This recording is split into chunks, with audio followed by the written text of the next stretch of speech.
திருகோணமலை சம்பூர் பகுதியில் அரசு பொறிமுறைகளால் கையகப்படுத்தப்பட்டுள்ள பொதுமக்களின் காணிகளை விடுவிக்குமாறு கோரி திருகோணமலையில் உள்ள கிழக்கு மாகாண ஆளுநர் அலுவலகத்திற்கு முன்னால் இன்று கவனஈர்ப்பு போராட்டம் முன்னெடுக்கப்பட்டது.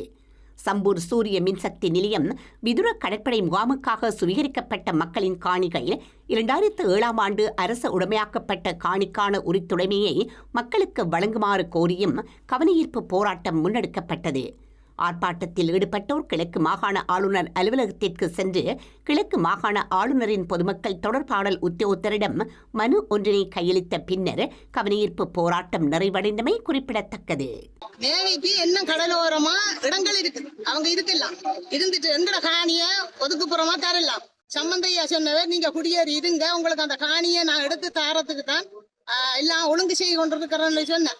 அதோட அவர் மோசம் போய்த்தார். ஆனபடி அவர் பார்த்த மாதிரி, சம்பந்தையா பார்த்த மாதிரி, இந்த இவ்வளவு பேர் வந்து தேர்தல் வந்தோடனே எனக்கு அதுக்கு போடுங்க, இதுக்கு போடுங்க, இந்த கட்சிக்கு போடுங்கட்டு வருவாங்க. வெள்ளவாட்டி முடித்துட்டு அவங்க வந்துட்டாங்கடா. சம்பூர் பக்கம் அவங்கள காணல. அவங்க இதை பற்றி சம்பூர் அந்த காணி நேவிக்குள்ள இருக்கிற காணியை பற்றியோ எங்கட வயல் வளங்களோ எங்கட தோட்ட காணியை பற்றி இது வெறும் எடுத்து கிடைக்கிறதே இல்லை.